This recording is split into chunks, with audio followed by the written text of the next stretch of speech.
Welcome back to mister and Mrs Sadhukha. আবার একটা নতুন ভিডিওর সাথে তোমাদের কাছে চলে এলাম। আজকে হলো গিয়ে স্বাধীনতা দিবস। আমাদের দেশ স্বাধীন হয়েছে ঠিকই, কিন্তু নারী জাতি স্বাধীনতা আগেও ছিল না, এখনও নয়। একটু পিছন ফিরে দেখো, তখন স্বামী মারা গেলে স্ত্রীদের সেই জ্বলন্ত চিতায় তুলে দেয়া হতো। তারপর অল্প বয়সী বিধবা হলে তার কোনো বিবাহ আর দেয়া হতো না। অথচ পুরুষটি কতবার যে বিয়ে করতো তার কোনো ঠিক নেই। তখন না হয় মেয়েরা অশিক্ষিত ছিল, কিন্তু এখন প্লেন চালাচ্ছে, মহাকাশে যাচ্ছে, আরও কত কিছু করছে। অথচ সেই মেয়েদের প্রতি অত্যাচার কি বন্ধ হচ্ছে? কখনোই না। তারা অত্যাচারিত হচ্ছে, লাঞ্ছিত হচ্ছে, অপমানিত হচ্ছে, দিনের পর দিন নানানভাবে হিংসার শিকার হচ্ছে। আরজি করে ঘটনাটা হচ্ছে তার একটা বড় প্রমাণ। আরজি করে জুনিয়র ডাক্তারের প্রতি কিছু নরখাদক পুরুষ মানুষ যা করেছে সত্যিই খুব বেদনাদায়ক। যে সমস্ত মহিলারা রাত দখলের লড়াইয়ে পথে নেমেছিল তাদের আমার তরফ থেকে অনেক অনেক প্রণাম। সোশ্যাল মিডিয়া খবরের মাধ্যমে আসল সত্যটা দিনের পর দিন আমাদের সামনে আসছে। ঈশ্বরের কাছে একটাই প্রার্থনা, এই নরখাদক পুরুষ মানুষগুলোর যেন উপযুক্ত শাস্তি হয়। মন ভীষণ ভারাক্রান্ত, তা হলেও তো চলতে হবে, কিছু করার নেই। অনেক দিন হলো তাল খাওয়া ছিল, সেই কারণে আজকে একটু তালের লুচি করে নিচ্ছি, আর সঙ্গে করছি একটু ঘুগনি। তো সেই সব জোগাড় যন্ত্র করে এখন লুচিগুলো আমি বেলে নিচ্ছি, কিন্তু এতটা নরম হয়ে গেছে যে লুচিটা ঠিক মতন বেলাই হচ্ছে না।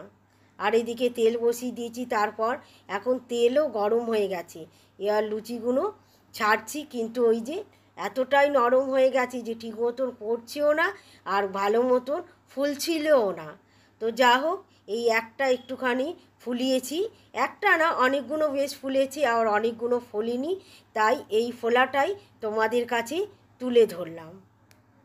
আমাদের কমপ্লেক্সের পতাকা উত্তোলন হয়ে গেছে, কর্তামশাই গেছি। খুব সকালের দিকে কোনো অনুষ্ঠান হলে যাওয়ার ইচ্ছা থাকলেও আমার যাওয়া হয় না। ওই একটা মাত্র কারণ থাকে, যেটা হলো একটু দেরিতে আমার ঘুম থেকে ওঠা। তো ওইদিকে লুচিগুলো করে নিয়ে ওই কড়াতেই ঘুগনিটা করছি। এই যে মটরগুলো ভালো করে সেদ্ধ করে নিয়েছি। শুধু তো মটর নেই, মটর আছে কাবুলি ছোলা, এমনি ছোলা।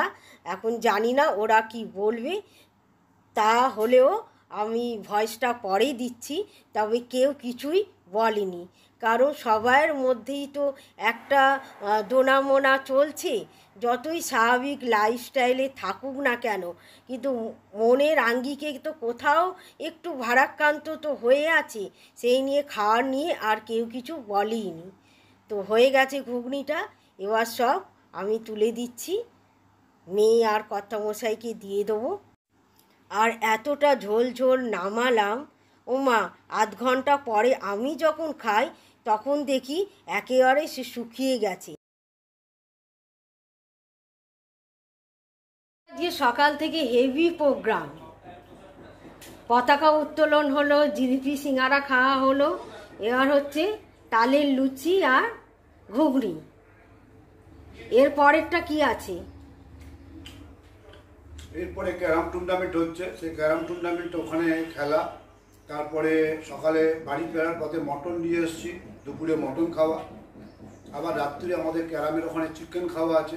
ওরে বাবা, এগুলা মটন, ওগুলা চিকেন, 15ই আগস্ট একদম জমি ক্ষীর। ছুটির দিন খাও আর খেলো। আর এই যে এখানে চলছে এখন ক্যারাম কম্পিটিশান।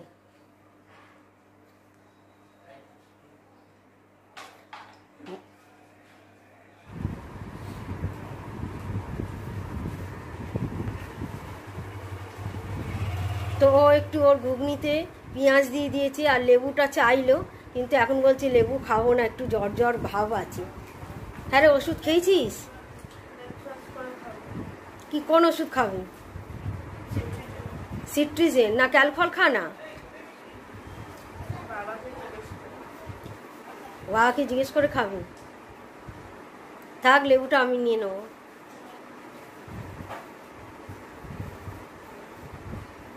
তো টিফিনের পাট মিটে গেছে, কিন্তু এখনও বাসন কুসন সব পড়ে আছে, মাছ দিয়ে ধুতে হবে। ভাতটা বসিয়ে দিয়েছি। আর ছুটির দিনে না ঘরে কোনো কাজ হয় না, এতটাই উঠতে দেরি হয়ে যায়। কর্তামশাই এসেছে তখন সকাল 7টা, ওনাকে চাবিটা শুধু দিয়েছি, দিয়ে আবার শুয়ে পড়েছি। আর উঠলাম যখন তখন 8টা বাজে, স্বাভাবিক কতটা দেরি হয়ে গেল। তাড়াতাড়ি করে চার পার মিটিয়ে রাত্রে যা বাসন পড়েছিল সেগুলো ধুয়ে দেয়, টিফিনটা করলাম। আর এখন পুরো সবজিপাতি পড়ে আছে, কাটবো। মানে শুনেই নিলে কর্তামশার মুখে যা দিয়ে মাটন হবে, আর তার সঙ্গে হবে উচ্ছে আলু পেঁয়াজ ভাজা। তো ওইগুলো তো কাটাকাটি করতে হবে। পেঁয়াজটা আমি বাবা কাটতে পারবো না, উনি আসলে উনি কেটে দেবে। এখন আমি রাঁধুনি করতে চলে এসেছি। মাটনটাকে ধুয়ে নিয়ে দই, গোলমরিচ আর নুন মাখিয়ে রেখে দিয়েছিলাম। আর এদিকে কড়ায় পেঁয়াজ আর রসুন আর গোটা গরম মশলা প্রথমে ভাজাভাজি করে নিয়েছিলাম। তারপর রুটির মশলা আর আদা, টমেটোর আর কাঁচা লঙ্কা বাটা দিয়ে এটাকে এখন ভালো করে কষছি। আর এদিকে উচ্ছে, পেঁয়াজ আর আলু ভেজেছি। আর সবার আগে যেটা করেছিলাম, মাংসের আলুগুলো ভেজে নিয়েছিলাম। তো মশলাটা আমার কষা হয়ে গেছিলো। এবার আমি দই মাখা চিকেনটা ঢেলে দিয়ে এবার ভালো করে কষে নিচ্ছি। তবে একটা কথা আমাকে খেয়াল রাখতে হয় যে মাটনে আমি তেল বেশি দিতে পারি না, অল্প তেলেই আমাকে মাটনটা রাঁধতে হয়। কেন কর্তামশাই একদম তেল ভাসা তরকারি পছন্দ করে না। যেহেতু মাটনে চর্বি থাকে, তার থেকে তেল বের হয়, ওই জন্য খুব সাবধানে আর অনেক সময় নিয়ে আমাকে মাটনটা রান্না করতে হয়। আর এই দেখো, গ্যাসটা কিন্তু কমানো, জোরে দিলেই এদিকে তেল নেই, পুড়ে যাবে। আর মাংসটা কিন্তু তেলটা কখন বেরোয়, যখন প্রেসারটা শেষ হয়ে যায়, তারপর খুলে দেখা যায় যে তেল আর চর্বি ভাসছে। ওই জন্যে একেবারে অল্প তেলে কমিয়ে কমিয়ে আমাকে রান্না করতে হয়। এই দেখো, সিটি শেষ হয়ে গেছে, প্রেসার খুলে দিয়েছি। আর তরকারিতে দেখো এক ফোঁটাও তেল নেই। চলো আবার পরে আসছি। আমাদের সময় না নতুন জামা 3বার পরা হতো। 1 পয়লা বৈশাখ, 2 জন্মদিন, 3 হচ্ছে দুর্গা পূজা। আর এখনকার সারা বছরই কিনছে, সারা বছরই পরছে। আর আমরা অপেক্ষা করতাম কখন পুজো আসবে, কখন নতুন জামা কাপড় পরবো। আর এই দেখো আমার কন্যাকে গত রবিবারই পূজা উপলক্ষে কুর্তিটা কিনে আনলো। আর আজকে হলো গিয়ে বৃহস্পতিবার, স্বাধীনতা দিবস উপলক্ষে কুর্তিটা পরে ফেললো। পুজোর জন্যে আর ওয়েট করতে পারলো না। গতকালে ভিডিওটা শেষ করা হয়নি। আজকে হচ্ছে পরের দিন সকাল, মানে শুক্রবার। আর এখন কর্তামশাই রেডি হয়ে গেছে, টিফিনটা দিয়ে দিয়েছি। আর আজকে আমাদের টিফিনে মানে 3 জনেই খাচ্ছি ছাতু। মেয়ে খেয়ে চলে গেছে, কর্তামশাই খাচ্ছি, আমি পরে খাবো।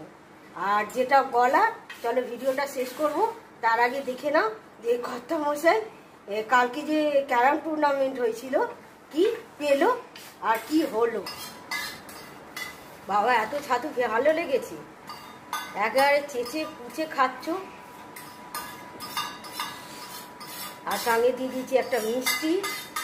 এই এটা কি করছো বাবারি? আর একটু বলে দেবো?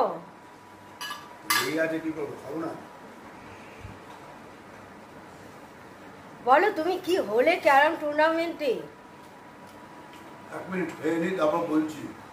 খাওয়াটা কমপ্লিট করি। তো উনি খেয়ে নিয়ে বলছে, ততক্ষণ আমি বলিনি। আজকে হলো আমাদের একাদশী। তো রাঁধুনি বলতে আজকে হবে হচ্ছে দুপুরে করব ডালিয়ার খিচুড়ি। আর আগের দিনের তো ঘুগনি আছে, সঙ্গে একটু ওই তাল দিয়ে ময়দা মাখা আছে, সেটা রাত্রে হবে।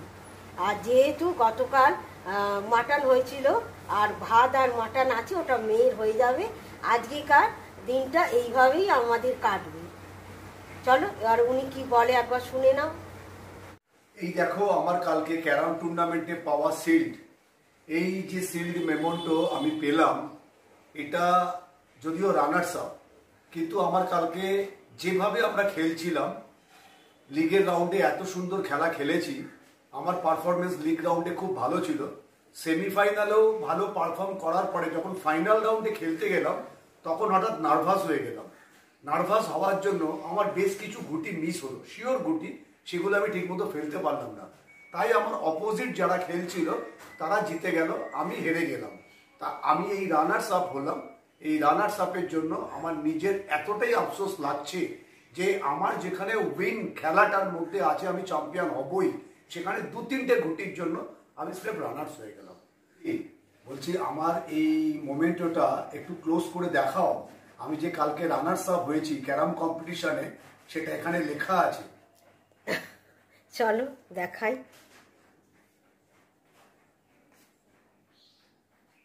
এই যে ক্যারাম কম্পিটিশন, রঞ্জিত, সাধু, খানটা কোথায় গেল? পাশে লেখা আছে, বোঝা যাচ্ছে না। ও, এই দিকটা চলে গেছে। তাহলে নেক্সট বার ক্যারাম টুর্নামেন্টের জন্য ওনার দুঃখটা রেখে দিই, আর ভিডিওটা এবার শেষ করলাম। আবার একটা নতুন ভিডিওর সঙ্গে আবার তোমাদের সঙ্গে দেখা হবে। তাহলে আজকের মতো সবাইকে টাটা, বাই বাই।